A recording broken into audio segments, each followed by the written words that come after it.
Tu dois remettre de l'ordre dans ta vie. Et tout commence par une décision. Peut-être qu'aujourd'hui les choses te semblent désorganisées. Tu as l'impression d'avoir perdu le contrôle, de simplement réagir à ce qui se passe, comme si tes journées étaient dirigées par les circonstances, et non par toi. Mais la vérité, c'est que personne ne fera cela à ta place. Il arrive un moment où il faut se lever, prendre sa place et reprendre les rênes de sa propre vie. Quelle est ta place au sein de ta famille? Quelle est ta valeur dans ton travail, dans tes amitiés, dans le monde? Ces réponses ne tombent pas du ciel. Elles demandent de la présence, de la responsabilité et une direction. Remettre de l'ordre dans sa vie va bien au-delà d'être organisé. C'est avant tout un acte de courage. C'est assumer, en toute conscience, qui tu es et ce que tu es venu accomplir ici. Et cela demande de l'intention. Cela demande de la concentration, de la discipline et l'utilisation des bons moyens pour construire peu à peu une vie pleine de sens. Dans cette vidéo, je vais te montrer 8 stratégies stoïciennes qui peuvent t'aider à remettre de l'ordre dans ta vie et à vivre avec plus de sens. Chacune de ces stratégies fonctionne de manière indépendante, mais lorsque tu comprends la valeur de chacune et que tu les appliques ensemble, l'impact est réel et profond. C'est pourquoi, ne considère pas cette vidéo comme un simple contenu de plus. Implique-toi vraiment. Fais-en un engagement envers toi-même.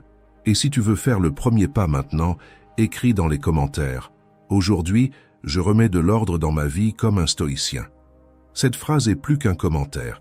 C'est un signe clair que tu es prêt à reprendre le contrôle et à vivre la vie que tu mérites réellement. Maintenant, commençons.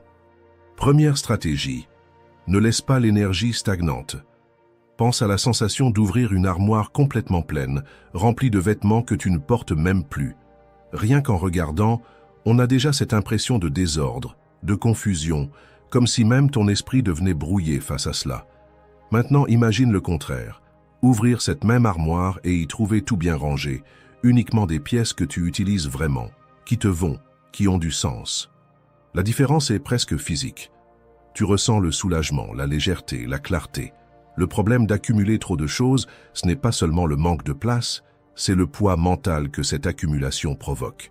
Une étude de l'Université de Californie a montré que les personnes vivant dans des environnements désorganisés ont tendance à avoir des niveaux plus élevés de cortisol, l'hormone du stress. Autrement dit, plus tu accumules de choses, plus ton esprit entre dans un état constant d'alerte et d'épuisement. Le philosophe stoïcien Épictète disait « Un homme ne peut perdre que ce qu'il possède ». Et cette phrase révèle une vérité inconfortable. Le problème ne vient pas de la perte en elle-même, mais de l'attachement que nous créons autour de ce que nous possédons. Lorsque tu t'attaches trop à tes affaires, tu te mets à vivre dans une peur constante de les perdre, et cette peur te rend vulnérable, tendu, distrait. Maintenant, réfléchis avec sincérité. Si demain tu perdais la moitié de ce que tu possèdes, ta vie deviendrait-elle vraiment pire, ou aurais-tu simplement moins de bric-à-brac à gérer? Bien souvent, nous ne réalisons pas que ce qui bloque notre esprit, c'est précisément l'excès que nous transportons. Le minimalisme, dans ce sens, ne consiste pas à vivre avec le moins possible, mais à éliminer ce qui ne sert plus, pour faire de la place à ce qui compte vraiment. C'est comme essayer de marcher avec un sac à dos rempli de pierres.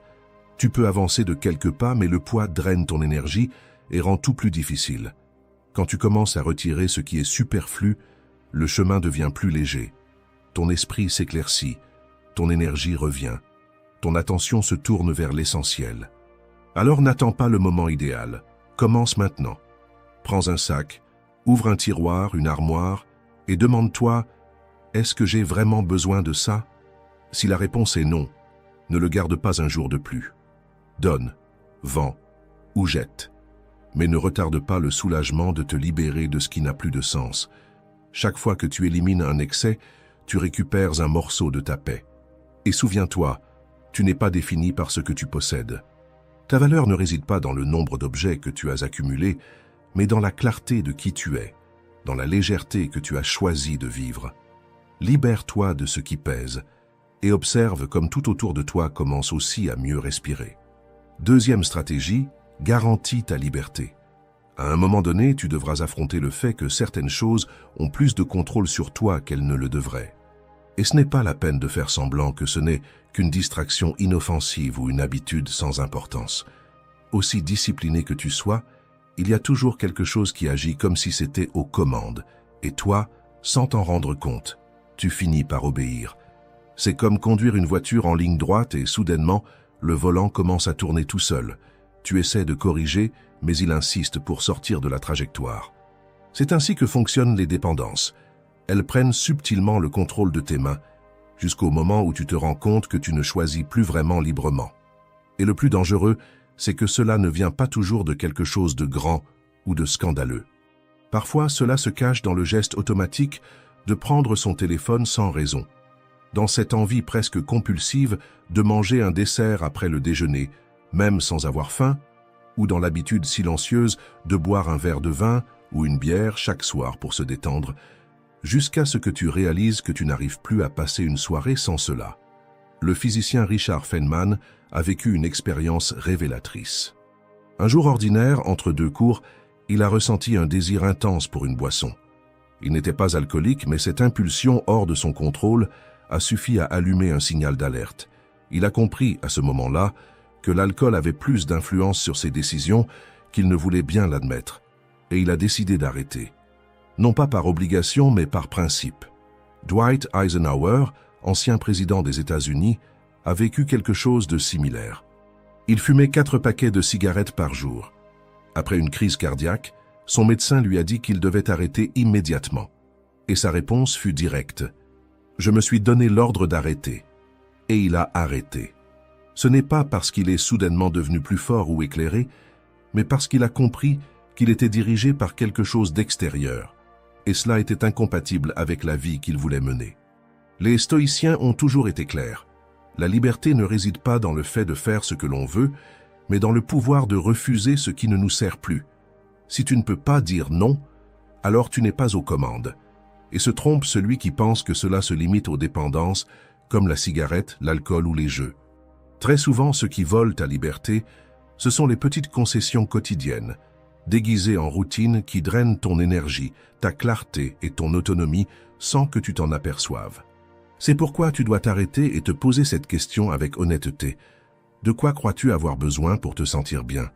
Le petit déjeuner sans lequel ta journée ne commence pas? Le téléphone à côté du lit? Le dessert inévitable après le dîner? Maintenant, imagine ce que ce serait de regarder ces choses et de savoir que tu peux les avoir, mais que tu n'en as pas besoin. Voilà la véritable liberté, pouvoir faire, mais ne pas dépendre. L'idée ici n'est pas de tout couper radicalement, mais de commencer à reprendre le contrôle à travers de petits tests. Choisis une habitude qui t'a pris le dessus et fais une expérience pendant 7 jours. Si le café est essentiel, réduis à une demi-tasse. Si ton téléphone te distrait, essaie de le laisser dans une autre pièce pendant la nuit. Si tu perds des heures sur les réseaux, configure une limite de temps. Ce n'est pas une punition, c'est un exercice de pouvoir personnel. Les stoïciens croyaient que la véritable liberté commence par la maîtrise de soi. Et comme l'a dit Épictète, aucun homme n'est libre s'il ne se maîtrise pas lui-même. La question qui reste est simple. Veux-tu être libre ou continuer à être conduit par tes propres impulsions? Le choix est devant toi et le contrôle aussi. Troisième stratégie, pratique le pardon. Garder de la rancune, c'est comme tenir un charbon ardent en espérant que l'autre se brûle. Au début, tu crois que tu te protèges, que garder la douleur vive te donne une certaine force ou un sentiment de justice. Mais avec le temps, tu réalises que le seul à être brûlé, c'est toi. À chaque souvenir amer, à chaque pensée de vengeance, c'est comme si tu serrais encore plus fort ce charbon, intensifiant la douleur jusqu'au point où tes mains sont tellement blessées que tu n'arrives même plus à les tenir en paix. Pardonner, ce n'est pas dire que ce qui s'est passé était juste, ni que tu dois accepter à nouveau la présence de cette personne dans ta vie. Pardonner, c'est simplement lâcher ce qui te fait du mal. C'est choisir de se libérer du poids qui t'enchaîne. Comme l'a dit Marc Aurèle, la meilleure vengeance, c'est de ne pas être comme ton ennemi. Quand tu pardonnes, tu ne décharges pas l'autre de sa responsabilité. Tu te libères, en réalité, de la prison émotionnelle que ce ressentiment a créée en toi. Je te dis cela en connaissance de cause, parce que j'ai vécu cette expérience. Il y a plusieurs années, j'ai eu un profond désaccord avec quelqu'un que je considérais comme un membre de la famille. Je me suis senti trahi, et cette blessure me rongeait de l'intérieur. Pendant longtemps, j'ai nourri ce ressentiment comme s'il s'agissait d'un bouclier, jusqu'au jour où j'ai compris qu'il ne faisait que m'éloigner de la paix que je cherchais tant. Un jour, j'ai décidé d'écrire à cette personne. J'ai présenté mes excuses pour ce que j'avais pu faire de mal, et j'ai essayé d'ouvrir un espace pour une conversation sincère. La réponse a été froide, défensive, totalement éloignée de la réconciliation que, au fond, je désirais. Mais quelque chose en moi a changé. Je me suis senti en paix. Pour la première fois, ce poids a disparu de mes épaules. Pas parce que l'autre a réagi comme je l'espérais, mais parce que j'avais fait ma part. J'ai pris la responsabilité de ce qui m'incombait. J'ai accepté que je ne peux pas contrôler les réactions des autres. Je peux seulement choisir comment moi je vais agir. Et cela, en soi, a déjà été libérateur. Garder de la rancune, c'est comme boire du poison et espérer que l'autre souffre. Tu as l'impression de te protéger. Mais en réalité, tu te blesses un peu plus chaque jour. Le pardon brise cette chaîne invisible qui te relie au passé et ouvre un chemin vers une vie plus légère, plus intègre, plus tienne.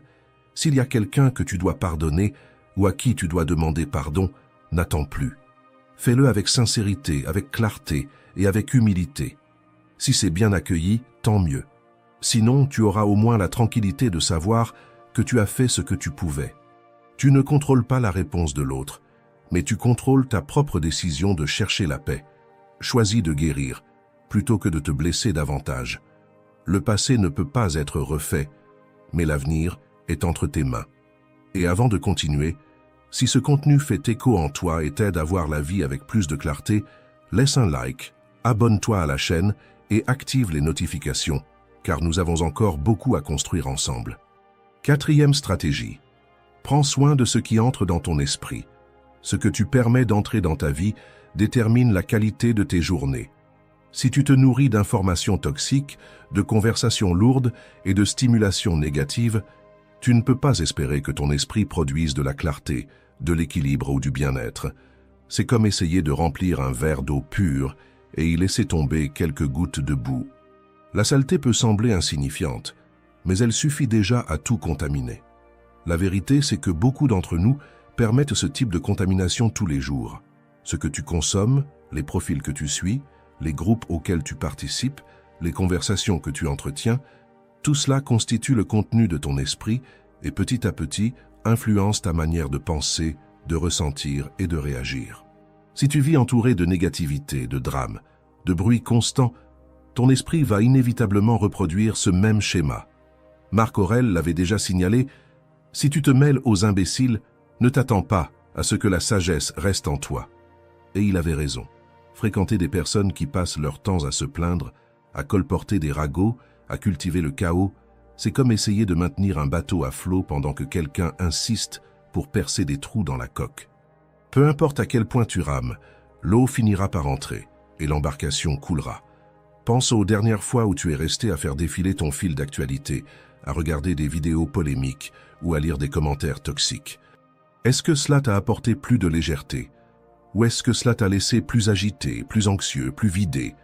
Combien de fois as-tu terminé de regarder les informations en te sentant mieux informé? Ou es-tu reparti avec de la colère, de l'indignation, de la peur face à l'avenir? Cela ne veut pas dire que tu dois te déconnecter du monde ou t'isoler des gens, mais il est essentiel d'être intentionnel quant à ce que tu laisses entrer. Si quelqu'un ne te contacte que pour se plaindre, pourquoi réponds-tu encore? Si un groupe ne fait que répandre des critiques et du découragement, pourquoi y es-tu encore? Si un profil ne partage que la vie des autres de manière superficielle, pourquoi le suis-tu encore? Prendre soin de ce qui entre dans ton esprit est un acte de responsabilité. Si quelque chose t'épuise émotionnellement, ferme cette porte. Tu n'as pas besoin de te justifier. Tu ne dois pas te sentir coupable de protéger ta propre paix. Essaie pendant une semaine. Mets en sourdine les profils qui te font te sentir moins bien. Quitte les groupes qui ne t'apportent rien. Réduis le temps passé à consommer des nouvelles qui ne font que propager la peur. Et utilise ce temps pour toi, pour faire quelque chose qui te nourrit, qui te connecte à la personne que tu veux devenir. La qualité de ta vie s'améliore au moment même où tu décides de prendre soin de ce qui nourrit ton esprit. Parce que le principe est simple. Si tu laisses entrer des déchets, tu produiras des déchets. Mais l'inverse est aussi vrai. Quand tu t'entoures de bonnes influences, ton esprit répond avec plus de clarté, tes décisions s'améliorent et ton énergie change. Le filtre est entre tes mains, et le pouvoir aussi. 5e stratégie, commence à dire plus souvent non. Dehors, tout semble exiger ton attention. Email, messages, tâches, réseaux sociaux. Et au milieu de tout cela, tes rêves finissent par être remis à plus tard. Pas parce que tu t'en fiches, mais parce que ton esprit est fatigué. La journée commence à peine et tu as déjà l'impression d'être en retard. Cela paraît moderne, mais ce chaos existait déjà à l'époque des stoïciens. Eux aussi faisaient en face à des journées bien remplies, des obligations sociales et une pression constante. Le problème n'a jamais été de faire trop de choses. Le vrai problème, c'est de ne pas savoir ce qui compte vraiment. Marc Aurèle disait « Si tu veux la tranquillité, demande-toi, est-ce essentiel ?» La plupart de ce que nous faisons ne l'est pas. Quand tu commences à éliminer ce qui est superflu, ce qui a de la valeur devient plus clair. C'est pourquoi le premier pas n'est pas de faire plus, c'est de faire moins. Il ne s'agit pas seulement de réduire les tâches, mais aussi de libérer l'espace mental qui est occupé par des obligations, des attentes et des engagements qui drainent ton énergie. As-tu vraiment besoin d'accepter cette invitation alors que tu sais déjà qu'elle va t'épuiser? As-tu besoin de participer à une réunion qui pourrait être résolue par un simple email? Dire non, c'est un acte d'attention envers toi-même. Quand tu dis oui à tout, tu dis non à toi, à ton bien-être, à ton temps, à tes projets. Et quand tu commences à refuser ce qui n'est pas essentiel, tu crées de l'espace pour ce qui compte vraiment. Ta santé mentale, ta famille, tes projets qui ne voient jamais le jour par manque de temps. Sénèque rappelait que vivre en courant ne veut pas dire être productif. Parfois, c'est juste un esprit agité qui essaie de se sentir utile. C'est comme courir sur un tapis roulant. Tu te fatigues, mais tu restes au même endroit. Pense à quelqu'un qui veut mieux gérer ses finances. Il travaille beaucoup, économise quand il peut, mais se laisse aller à des achats impulsifs, des promotions, des fêtes de fin d'année. Et en janvier, toutes les factures tombent en même temps. Fournitures scolaires, assurance santé, charges de copropriété. Et le salaire disparaît. Le problème, ce n'est pas seulement l'argent. C'est l'absence de priorité. Tu n'as pas besoin de gagner plus. Tu dois dépenser moins pour ce qui n'est pas essentiel. Tu dois apprendre à dire non. As-tu vraiment besoin d'un nouveau téléphone? Est-ce nécessaire de commander à manger 3 fois par semaine? Est-ce vraiment le bon moment pour changer de voiture? Quand tu commences à couper ce qui est superflu, l'essentiel apparaît. Une dépense évitée peut devenir le début d'un fonds d'urgence. Cela peut être l'argent qui manquait pour une formation capable de transformer ton avenir. Apprendre à dire non est un signe de maturité et tu n'as pas besoin de te justifier. Un simple « non, merci » suffit. Plus tu pratiques cette limite consciente, plus tu réalises que tu reprends le contrôle de ta vie.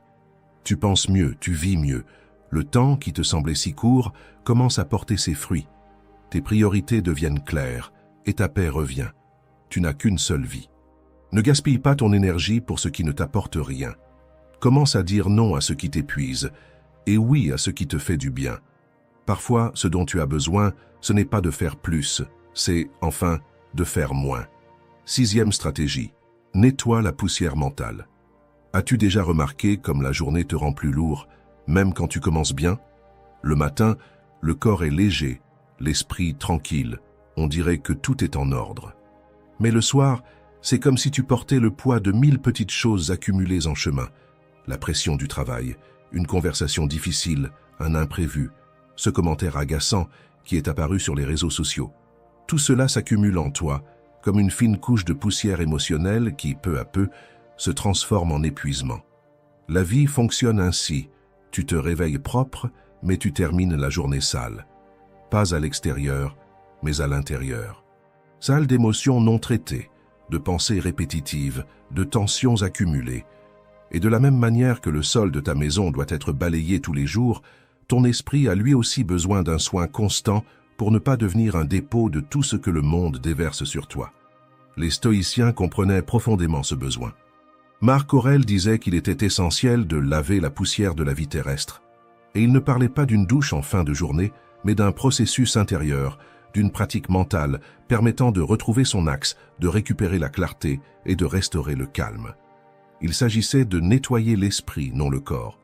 Pense à toutes les fois où tu es revenu d'une promenade en te sentant plus léger, ou à ce moment où rester 1 heure loin de ton téléphone t'a rendu une paix que tu ne savais même pas avoir perdue.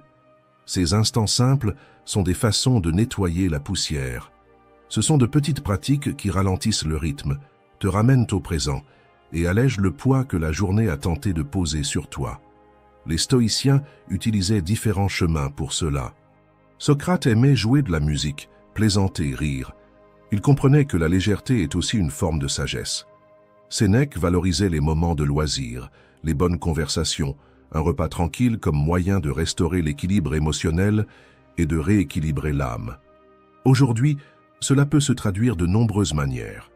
Une séance intense à la salle de sport, une prière avant de dormir, une longue douche, le silence du matin avec un café chaud à la main ou simplement une conversation honnête avec quelqu'un de confiance. Ce qui compte, ce n'est pas la forme, c'est l'intention de nettoyer, de réinitialiser, de revenir au centre. L'erreur est de croire que cela n'arrive que lors d'occasions spéciales. Comme si le soulagement ne pouvait être ressenti qu'en vacances, dans une retraite spirituelle, ou dans les montagnes d'un lieu lointain.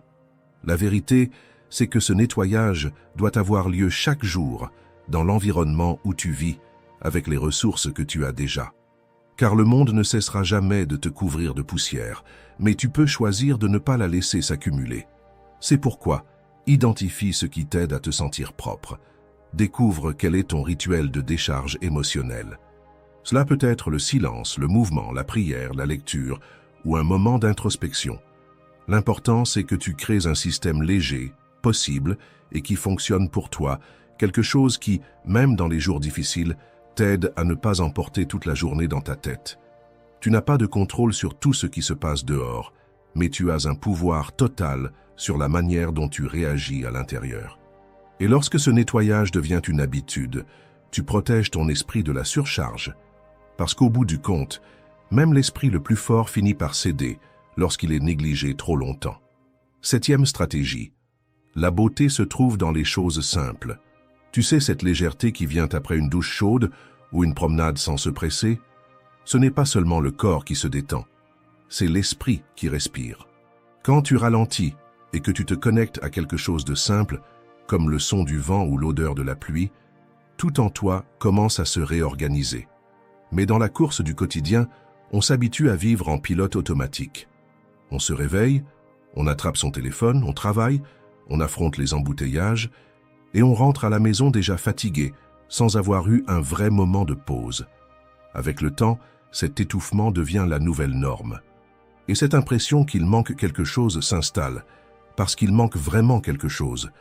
Quand l'esprit est surchargé par les notifications, les pressions et les bruits, il n'arrive plus à voir clair. Penser avec lucidité dans cet état, c'est comme essayer de respirer dans une pièce sans air. Mais tout change quand tu brises ce cycle.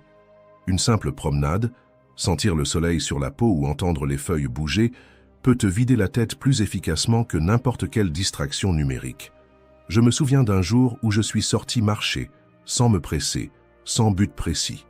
Peu à peu, j'ai commencé à remarquer des détails que j'ignorais toujours. Le chant des oiseaux, l'odeur de la terre mouillée, le vent sur mon visage. Je suis revenu différent, plus léger, plus calme, plus présent. Comme si mon esprit était revenu à sa juste place. La nature a ce pouvoir. Elle n'exige rien, elle invite simplement. Il ne s'agit pas de fuir la ville, mais de se reconnecter à l'essentiel.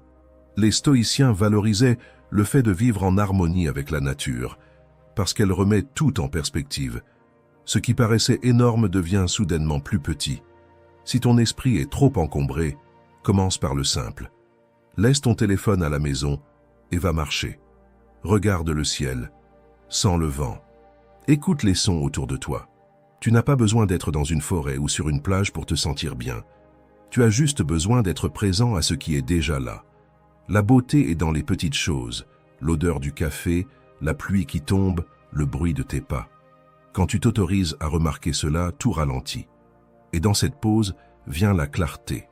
Comme l'a dit Sénèque, la vie est assez longue si on sait l'utiliser.